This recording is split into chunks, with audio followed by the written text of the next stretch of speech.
സംസ്ഥാനത്ത് അമീബിക് മസ്തിഷ്ക ജ്വരം വ്യാപിക്കുന്നതിൽ നിയമസഭയിൽ ചർച്ച. ഉറവിടം കണ്ടെത്തി രോഗം തടയുന്നതിൽ ആരോഗ്യവകുപ്പ് പരാജയമാണെന്ന് പ്രമേയം അവതരിപ്പിച്ച എൻ ഷംസുദ്ദീൻ ആരോപിച്ചു. ആരോഗ്യരംഗം നിവർന്നു നിൽക്കാൻ കഴിയാത്ത വിധം തകർന്നു. കപ്പൽ പൊങ്ങാൻ കഴിയാത്ത വിധം മുങ്ങിയതായും ആരോഗ്യമന്ത്രിയെ ലക്ഷ്യമിട്ട് ഷംസുദ്ദീൻ വിമർശിച്ചു. കേരളത്തിന്റെ എല്ലാ ഭാഗത്തും സാധാരണ ഇങ്ങനെ രോഗങ്ങൾ എവിടെയെങ്കിലും ഒരു ഭാഗത്താണ് കാണാറ്. എന്നാൽ തിരുവനന്തപുരത്തുണ്ട്, കൊല്ലത്തുണ്ട്, മലപ്പുറത്തുണ്ട്, തൃശ്ശൂരുണ്ട്, കോഴിക്കോടുണ്ട്, ഇന്നലെ പാലക്കാടും റിപ്പോർട്ട് ചെയ്തിരിക്കുകയാണ്. ഇതിവിടെ സാർ നമ്മൾ കാണേണ്ടത് ഇത് പകർച്ചവ്യാധിയല്ല, എന്നിട്ടും ക്രമാതീതമായി എണ്ണം കൂടുകയാണ്. എന്തുകൊണ്ടാണെന്ന് ശാസ്ത്രീയമായി മറുപടി പറയാൻ സർക്കാരിന് സാധിക്കുന്നില്ല. ഇത് വർദ്ധിക്കുന്നത് എന്തുകൊണ്ടാണ്, ഇത് വ്യാപിക്കുന്നത് എന്തുകൊണ്ടാണ് എന്ന് പറയാൻ നമ്മുടെ ഗവൺമെന്റിന് സാധിക്കുന്നു. പക്ഷെ കേരളത്തിൽ ഇത് പടർന്നു പിടിക്കുകയാണ്. ഇവിടെ ആരോഗ്യ വകുപ്പ് ഇരുട്ടിൽ തപ്പുകയാണ്. എങ്ങനെ പ്രതിരോധിക്കണമെന്ന കാര്യത്തിൽ ആരോഗ്യ വകുപ്പിന് യാതൊരുവിധ വ്യക്തതയുമില്ല. ജനങ്ങൾ ആശങ്കയിലാണ് സർ.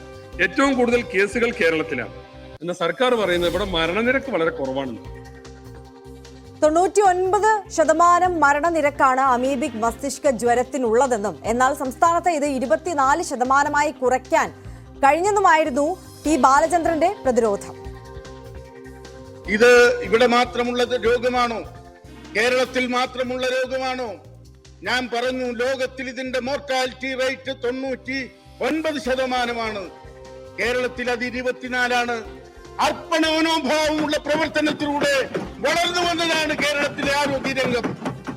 നിങ്ങൾ അടച്ചാക്ഷേപിക്കാൻ ശ്രമിക്കുന്നത്, നിങ്ങൾ ആട്ടിപ്പുറത്താക്കാൻ ശ്രമിക്കുന്നത് മനുഷ്യ സ്നേഹികളായ ഒരുപറ്റം ഡോക്ടർമാരെയും ഒരുപറ്റം പാരാമെഡിക്കൽ സ്റ്റാഫിനെയുമാണ്.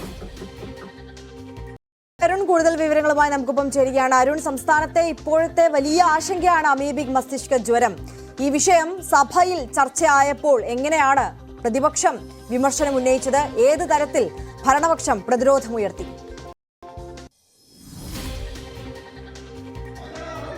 19 മരണങ്ങളാണ് ഇതുവരെ സംസ്ഥാനത്ത് അമീബിക് മസ്തിഷ്ക ജ്വരം കാരണമുണ്ടായത്. ഈ മാസം മാത്രം 9 പേർ മരിച്ചു. ഇപ്പോഴും നിരവധി പേർ ചികിത്സയിൽ തുടരുന്നു.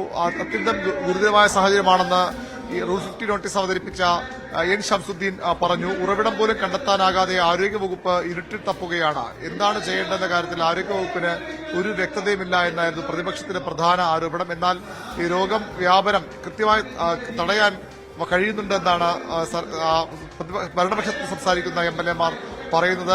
99% ഈ മരണനിരക്ക്, അമീബിക് മസ്തിഷ്ക ജ്വരം ബാധിച്ച മരണനിരക്ക് മറ്റ് പലയിടങ്ങളിലും 99%. പക്ഷെ അത് 24% പിടിച്ചു നിർത്താൻ കേരളത്തിൽ കഴിയുന്നു. അതുകൊണ്ട് തന്നെ ഒരു തരത്തിലുള്ള മുൻകരുതലും സർക്കാർ സ്വീകരിക്കുന്ന വാദം ശരിയല്ല എന്നും സർക്കാർ ഭരണപക്ഷ എംഎൽഎമാർ വാദിക്കുന്നു. ഏതായാലും രൂക്ഷമായ വിമർശനമാണ് ആരോഗ്യവകുപ്പിനും മന്ത്രിക്കുമെതിരെ ഇതിനകം പ്രതിപക്ഷ എംഎൽഎമാർ ഉന്നയിച്ചത്. അത് ഈ വിഷയത്തിൽ മാത്രമല്ല, നേരത്തെ ഡോക്ടർ ഹാരിസ് ഉന്നയിച്ച ആരോപണങ്ങളടക്കം ഉയർത്തിക്കാട്ടി അതിരൂക്ഷ വിമർശനം ഉന്നയിക്കുന്നു. ആരോഗ്യവകുപ്പിന്റെ സംവിധാനങ്ങളെല്ലാം തകരാറാണ്, മഞ്ഞപ്പിത്തം പടർന്നു പിടിക്കുന്നു, സിസ്റ്റത്തിന്റെ ദയനീയ അവസ്ഥയാണ്, സിസ്റ്റത്തിന് പ്രശ്നമാണിതെന്ന് നേരത്തെ മന്ത്രി പറഞ്ഞ അതേ വാചകം കൂടി ഉദ്ധരിച്ചുകൊണ്ടാണ് മന്ത്രിയെ പ്രതിപക്ഷം വിമർശിക്കുന്നത്. അമീബിക് മസ്തിഷ്ക ജ്വരം സർക്കാർ ഗൗരവമായി പരിഗണിച്ചില്ല. പകരം UDF സർക്കാരിന്റെ കാലത്തെ കാര്യങ്ങൾ താരതമ്യം ചെയ്യാനും UDF സർക്കാരിനെ കുറ്റപ്പെടുത്താനുമാണ് മന്ത്രി ശ്രമിക്കുന്നത്. വലിയ സീറോയാണ് ആരോഗ്യമന്ത്രി എന്നൊക്കെ നേരത്തെ വിമർശനങ്ങൾ ഉണ്ടായിരുന്നു. അതിനെയൊക്കെ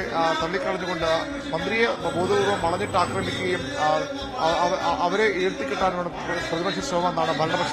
ഏതായാലും ഇപ്പോൾ DK മുരളി സംസാരിക്കുകയാണ്. അതിന് പ്രതിപക്ഷ നേതാവ് സംസാരിക്കും. VV അരുണാണ് നിയമസഭയിൽ നിന്ന് വിവരങ്ങളുമായി നമുക്കൊപ്പം ചേർന്നത്.